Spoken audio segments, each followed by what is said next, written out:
for quite some time now I wanted to get behind the wheel of one of the new generation hybrid cars. This weekend I had the chance to test the car that is assumed to be the king of them all, a car that has won the prestigious Car of the Year 2012 award, namely the Opel Ampera.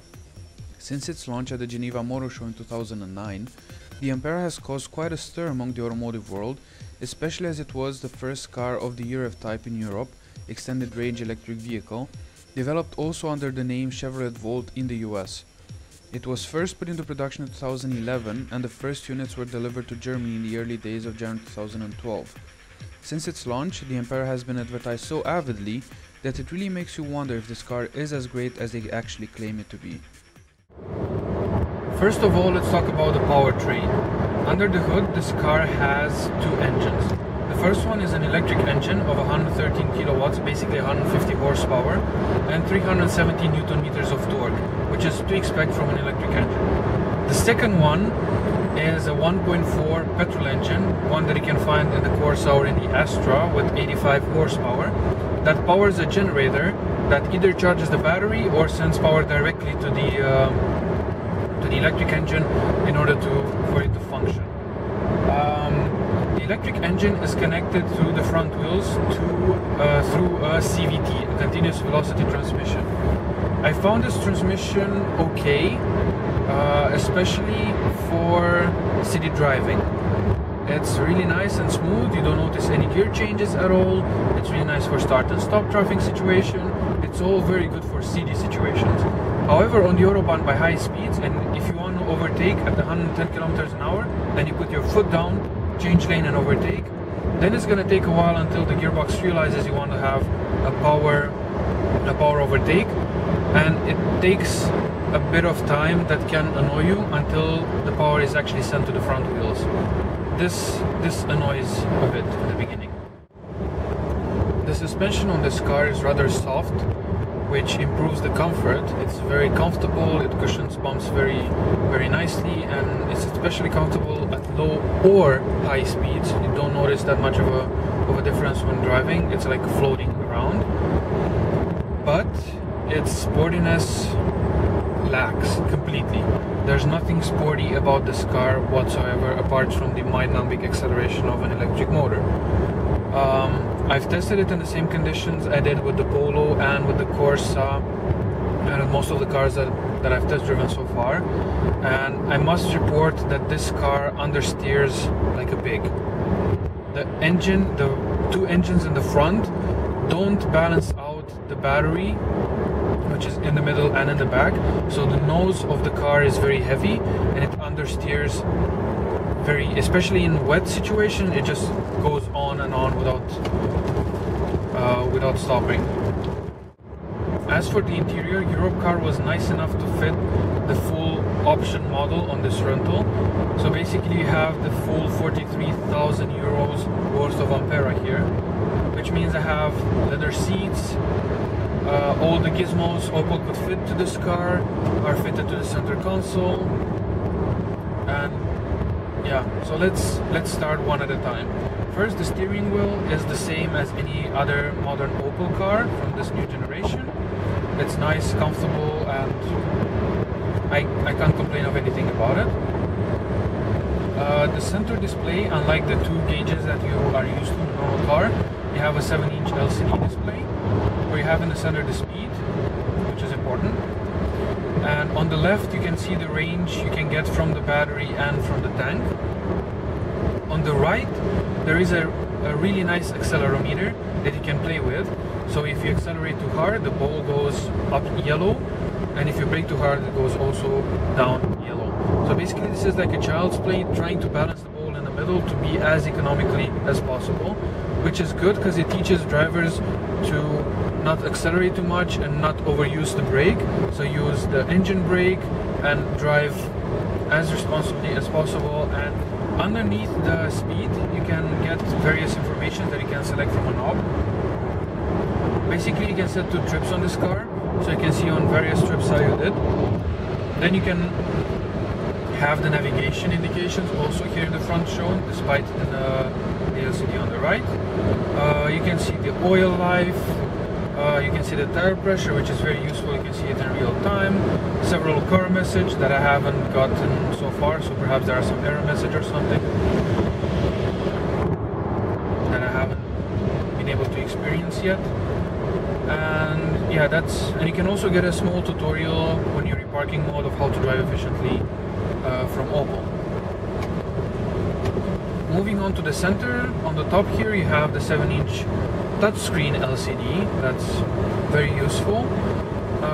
However, it's not as fast as you would expect, so it gets a bit slow and can nerve you a bit. Then you have the buttons here that are laid out in a very illogical and unintuitive way possible, and they're also touch buttons, so you're not going to have to press them. You only just swerve your fingers over them and you activate them. However, this, as fancy as it might be, this is a design flaw, because for example, when you have to push the touchscreen, then your knobs are going to hit the climate buttons, and I found myself very often putting on the defrosting of the windshield while trying to select something on the touchscreen, which is not great. For the first time on their models, Opel tried to fit a floating center console, which I have seen only on Volvo so far. So basically behind the console here you have a little cubby hole where you can place stuff, but for the driver it's very hard to access from the side, and it can only be accessed from the front when the gear lever is in the drive or the L positions, which is not great. Otherwise, this car has 4 seats, more exactly like in Mercedes E-Class, but that's all where the similarities end.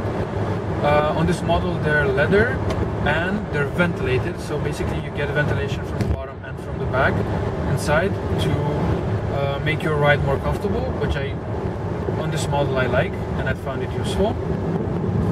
The center console goes all the way to the back to mask the fact that the battery is here in the middle and is a bit high. And yeah, some people might find this not so great when they want to fit 5 people in this car, and that's a bit of a design flaw, and I don't like that. Another thing that I don't like about the interior is that in the back, between the 2 back seats, you have sort of like a leather pocket and a leather pouch that connects the 2, and that's very flimsy and it doesn't look that great, especially when you pay 43,000 euros for a car. You expect it to be a bit more quality and a bit more luxurious. Also, since we're at the quality chapter, I would like to mention that this car is made out of cheap plastic. I understand that they try to keep it as light as possible and blah blah blah, make it ecological, environmentally friendly, but why can't you fit the same plastics you fit on your Astra? They're not much different weight-wise, I'm not sure price-wise, but they look better, they give you a more quality feel. This is just plastic that rattles, and it just loses points at this stage, and I don't like it. Moving on to the exterior design of the Ampera, it bashes you right as you see it that the front is very, very aggressive, and I like it very much. That's one of the main reasons I wanted to drive the Ampera for this weekend, is because this front really indicates that this car is aggressive, it's mean, it's sporty and whatsoever, with those boomerang headlights that Opel also incorporated on the new Zafira Tourer, and with those LED daylights, and it just looks great. But I can't say the same thing for the back part. It's the backlights, they're not as good looking as the front, and the spoiler is not as good, and it's too wide in the back, it's too high, it has too many shapes, it's too pointy. The back just doesn't do it for me. The overall shape of it, as you might imagine, is a bit similar to the Prius. Maybe because it's made to be as aerodynamically slippery as possible, and I have nothing against that. It looks, from the side, it looks good. What I do have a problem with is the rims. They come with the 17-inch standard wheels that look like hubcaps, and they're not even trying to paint them in the same color as the car. This model that I have is pinkish white, and the rims are silver and black, which basically don't match it at all and give it a very ugly feeling. And I don't like it as well, despite them trying to be as aerodynamic as possible, but I'm not sure how much energy they save only by fitting flat rims. An important part about this car is that it's supposed to be environmentally friendly and it's supposed to drink less fuel than usual. On most reviews that I've seen before or read say that this car will average 1.2 to 1.6 liters per 100 kilometers. But then I reached the Wikipedia page and the Opel page where there's a fine print that says that it will do 1.2 to 1.6 liters per 100 kilometers only in the first 100 kilometers while your battery is still going. So you're basically going to run on battery and a bit of the engine in order to charge it and to go.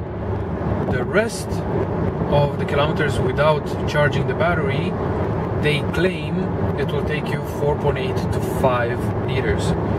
On my more than 1,000 kilometer drive, I managed to get it up to 6.6 liters per 100 kilometers, and I driven economically.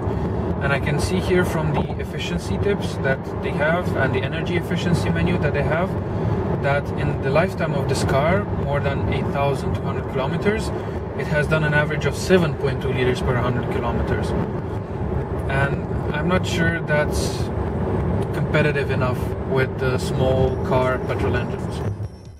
After an entire weekend with the Ampera, I ended up slightly disappointed. Perhaps I was too excited after reading so many positive reviews or seeing so many advertisements, but the Ampera didn't rise to my expectations. Indeed, the Ampera is a great choice for someone who drives only in the city and can afford to spend so much money on a car thinking at the long-term effect, but for an all-rounder, this car does not yet make sense. Opel proves with the Ampera that it is possible, that we have sort of the technology necessary, but there is still a long way to go until this type of cars will be able to actually make a difference. What we have here is just a sneak peek into the future.